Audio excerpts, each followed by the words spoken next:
o maior desafio destes fundos é, na verdade, o acompanhamento. Primeiro ponto. O primeiro ponto é a seleção de quem é que tem que se beneficiar desses fundos. Portanto, este é o maior desafio e o fator crítico para o sucesso desses fundos. É quem é que se beneficia. Há critérios neste fundo hoje lançado, que já está disponível. Portanto, é este o primeiro ponto, quem é que se beneficia, quem é que pode receber esse fundo.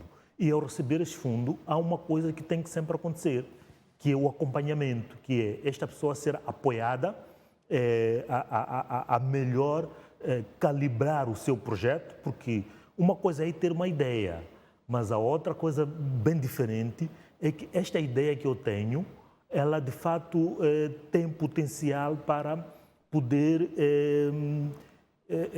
ser rentável.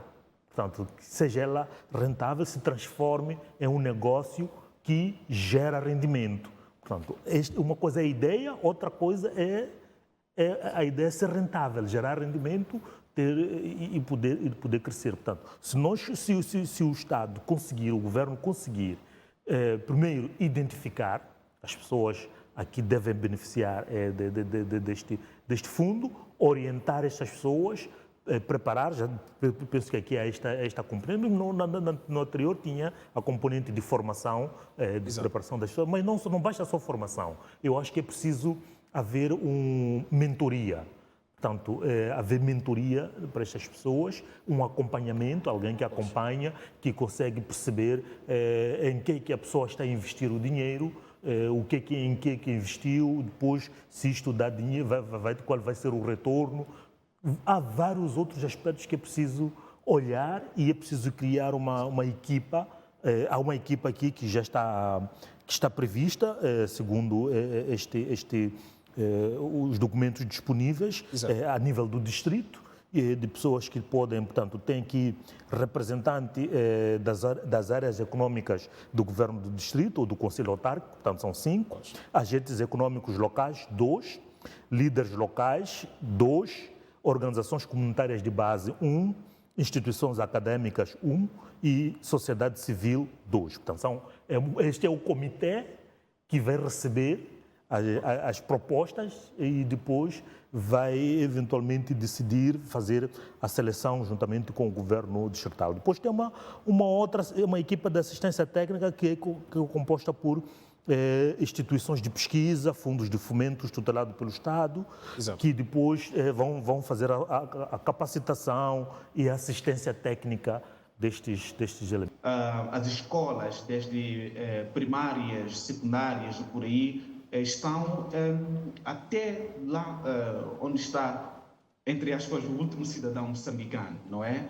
As escolas em Moçambique, queiramos sim, queiramos não, mas elas existem até nas localidades, ainda que com falta de infraestruturas, na grande parte das situações, mas são escolas.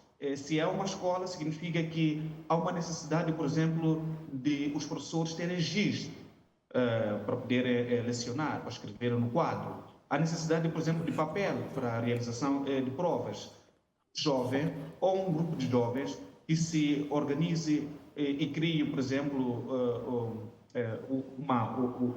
um serviço, quer dizer, um espaço de fornecimento de serviços para fornecer às escolas ou a uma determinada escola, eu penso que isto pode funcionar. Agora, eu tenho uma ideia que acho que devia fazer parte da filosofia deste fundo, que é obrigar, de certa forma, essas entidades do Estado, por exemplo, a contratar serviços ao nível do distrito, porque o que acontece é que, por exemplo, são empresas das grandes cidades, da cidade de Nampula, de onde falo, que vão vão prestar serviços, por exemplo, às escolas que estão no interior dos distritos. Então, se com base neste fundo estruturar-se, criar-se serviços ao nível dos distritos e, de certa forma, haver algum incentivo em termos de aquisição de bens e serviços ao nível local, eu penso que pode-se criar um estímulo, os jovens podem sentir-se motivados e os seus negócios também podem crescer. E depois há uma economia de escala que se cria. se primeiro começa com uma pequena reprografia, por exemplo, pode depois evoluir e ter uma outra capacidade de fornecimento de outros serviços. Se quisermos ter em conta, por exemplo, o teto máximo de 500 mil meticais, as jovens carpinteiros, por exemplo, as jovens formados na área de construção civil, os pedreiros, que são os que asseguram as construções a nível das comunidades. Eu penso que há uma grande lacuna, por exemplo, na parte de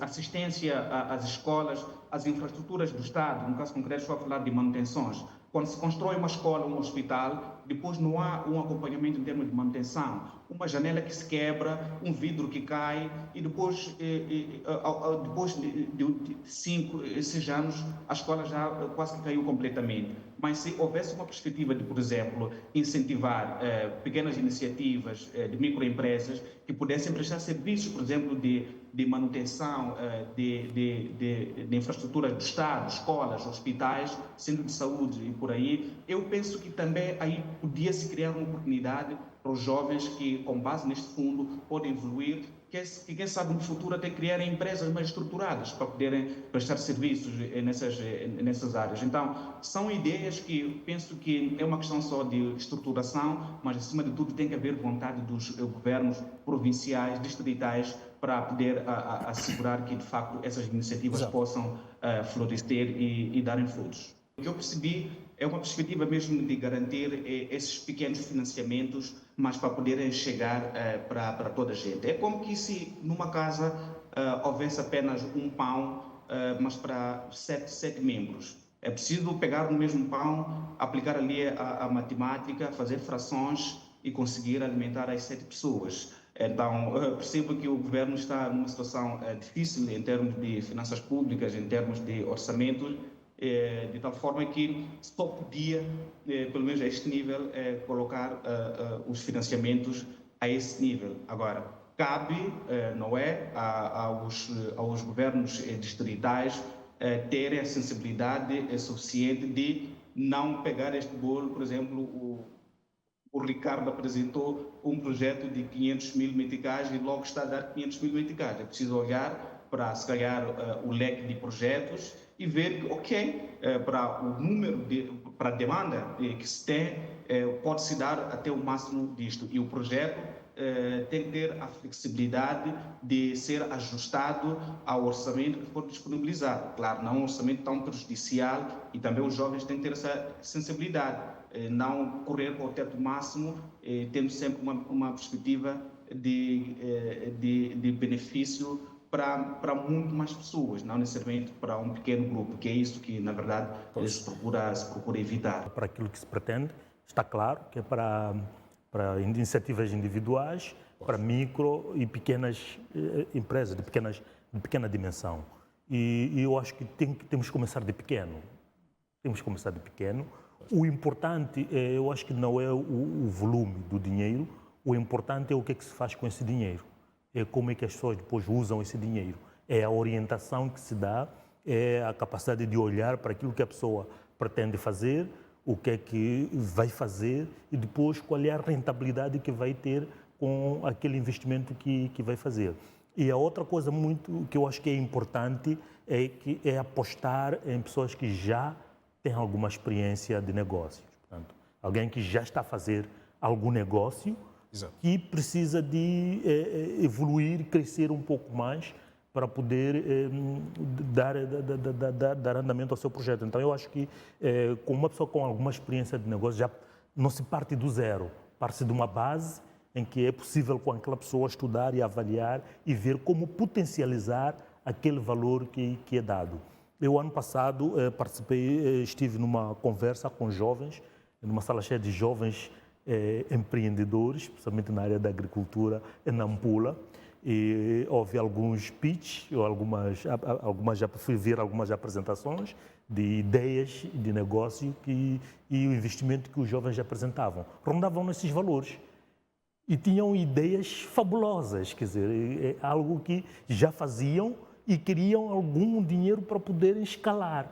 E, portanto, eu vi que é possível fazer esse tipo de coisas. Só para dar mais algum input, né? É só para acrescentar alguma coisa. Por exemplo, se um jovem que é extensionista formado em agropecuária num desses institutos de formação em agricultura que nós temos no país, ele quer empreender e começar a prestar serviços de assistência aos pequenos produtores, aos produtores que estão à sua volta. Ele precisa de uma motorizada que pode subir até montanhas, ou sítios assim, anda por aí 80 mil, 90 mil meticais, dependendo do local onde ele compra. Portanto, precisa talvez de um tablet ou um computador onde ele vai fazer o registro dos seus beneficiários, das pessoas que ele assiste, para poder controlar o tempo de trabalho que ele teve em cada um dos produtores.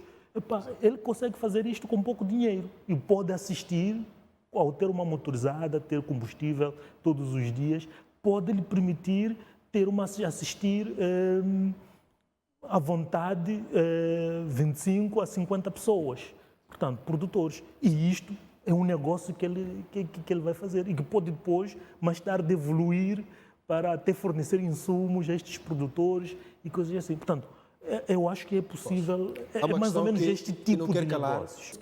É um pouco mais fácil nas cidades, eventualmente, fazer assistência e perceber, porque há vários pequenos negócios na cidade, o mercado o consumo nas cidades é muito alto, há algum poder de compra nas cidades, então para os negócios da cidade eu penso que também facilmente ocorre-me alguém que confecciona alimentos, um pasteleiro, quer dizer, alguém que faz costura roupas, coisas, quer dizer, é possível fazer várias coisas e eu penso que começando dali é possível. O importante para mim, insisto neste aspecto, é a mentoria.